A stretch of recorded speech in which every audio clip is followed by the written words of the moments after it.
Hello and welcome to another guide for a build in Assassin's Creed. This time we will be focusing on what I call the Hawkeye build for Yasuke.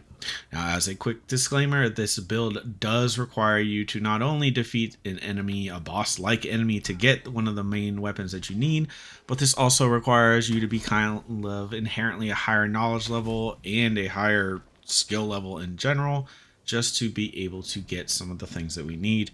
Now, it is a really fun build, I will say, and honestly, I really found myself enjoying it because it kind of is memey to run Yasuke in a way that feels like he's able to one-shot people from a distance.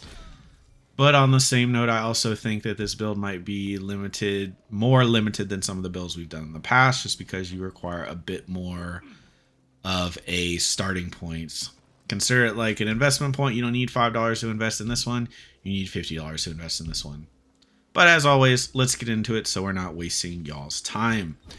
The most important thing of all, which is really what is gonna lock you out of this build, is the Blood Rain bow. And what this bow allows you to do is this gives you a 100% chance to pick a bow up off the ground or an arrow up off the ground after you fire it. This can be obtained by defeating one of the... There's these students under this guy right here that you have to defeat. I don't know why it came over here and showed me this. But Nabutsuna's students are the ones you have to defeat to get this. Specifically the one that I'm about to show you down below. This is something that I don't know is locked based on level, but you kind of get my drift with what I mean by being locked. This is the guy you have to defeat, Nagano Simon, however you pronounce it, and he is located in the northern region of Okasa along the coastline, as I'm showing you right here. That is where he is. His quest will start right there, and then you have to defeat him to get the bow. The build, though, once we actually have the bow, is we are going to be really theory crafting a lot more than the last build I did, which was the Affliction build, which was pretty straightforward. This one, of course, we're relying on Blood Rain because 100% chance to loot arrows from dead bodies. That makes it so the arrows that we do use are able to be pulled back to us relatively easily. Of course, I'm still using Kitsune's Trickery because 1% health per point in Samurai, which I have a ton of, so that's tons of free health. And it makes up for the fact that I am getting 75% damage, but my health is limited to 25%, so I'm kind of trying to make up for that. Also, I have a 24% armor boosting on range hit with this. And then, of course, I'm running the same thing I ran last time. There isn't really specific legendary sets that really encourage range usage more than anything. As far as the skills we're going to be talking about today, we're going to be maxing out our bow all the way up to tier 4, essentially. Which is where you might kind of run into the idea that this is a problematic build. Even though as fun as it is, we want to get all the stuff on the far left. And we want to manage to get all the stuff on the far right, as well as any passive you want in between. I have certain passives in between just to give me more armor piercing bonuses, just for the fact that I want to be able to one-shot everything I touch, but you can do you, because the most important thing we're going to talk about today in this video, really besides the bow, is the things on the far right that we are going to pick up. The most important of which is the Silent Arrow, which will allow me to assassinate enemies up to 6 health segments from afar. The problem with this, of course, and we'll talk about this in a sec, is that we run out of arrows, and that is where the bow kind of becomes useful. Alright, so now we're going to get into the thing that I think makes this build kind of tricky, and that is the gameplay loop. And really, oh boy, here we go, is very accurate. And I put that there because, yeah, it is one of those things where it's like, this has a lot of potential to be amazing, but at the same time, there's some things that make it very... things that might make it more frustrating to some people than enjoyable. Now, what I mean by that right off the bat is that we obviously have this bow because we want to be able to pick up the arrows, the silent arrows, which are the most useful at assassinating people from a distance because they do 6 health segments. I can't talk today. Now, wherein the issue comes is when you actually do start clearing a castle, for instance, because I always use my gameplay clips to clear castles because that's the most beneficial way to show things, is that most of the time, and I don't know if this is just something on PlayStation 5 or whatever, most of the time these enemies will despawn after a certain amount of time. Now, where this really begins to show the issues is the fact that more often than not, you only have 4 silent arrows to begin with, so you don't really have a lot of arrows to just kind of toss around and be like, oh, well, if I miss one, then, there's more to have. And this is totally relying on the fact that, of course, you are able to pick up arrows from these arrow boxes that are all over the place, just like when you're playing the assassin character and there's the toolboxes everywhere. But the whole basis of running the Blood Rain build to begin with is that we wanted to be able to pick up these arrows.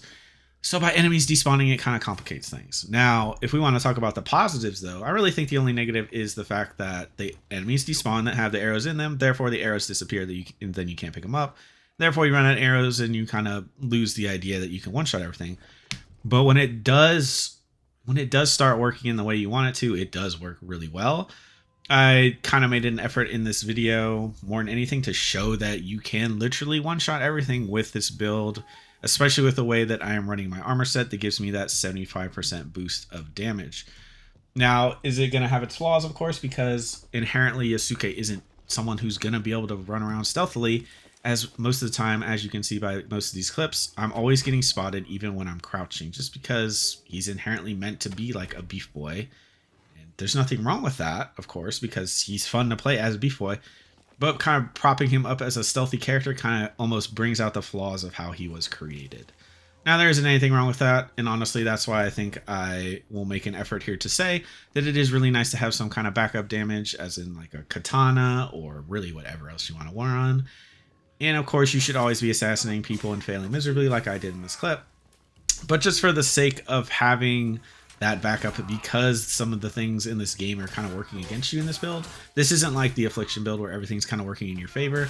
This feels more like a meme build as opposed to a serious build, though I do think it can work quite well if you kind of just apply yourself in a way that makes it work. I think it would be more than beneficial, or not beneficial, more than useful in some campaign missions. But then on the same note, Yasuke is never meant to be a stealthy character in the campaign. So do I think this build is anything more than a glorified way of clearing castles in a way that I think is kind of funny? I'm ashamed to say no. But on the same note, if you can get past the idea that like you're going to have to go get this bow. And of course, there's other legendary bows you can run. You can run the one that's Dragon's Fury, I think it's called. It's an insta-charge, but I think the best bow for this specific kind of silent arrow gameplay assassination loop is the Blood Rain. Now, as far as your armor sets, I would go as far as to say you're going to have to theory craft if you don't have the one I have. The one that I'm using right now is something I got pretty early, and I want to say it was like the second or third castle that I cleared. So you really shouldn't struggle too hard to find it. I didn't have any gameplay footage showing where I got it. But I do think this build is fun. I can see myself trying it a little bit later, maybe when I do find some more maybe range focus engravings or so on and so forth. I don't really see there being much of a life of besides just being a meme build, just because naturally the stealthy aspect of this game is a lot easier as the assassin, and Yasuke just gets so easily spotted that it kind of kills the damage boost that you get from these silent arrows. But yeah, that's all I have. This build is a lot of fun, I will admit. That's honestly my closing thoughts. A lot of fun.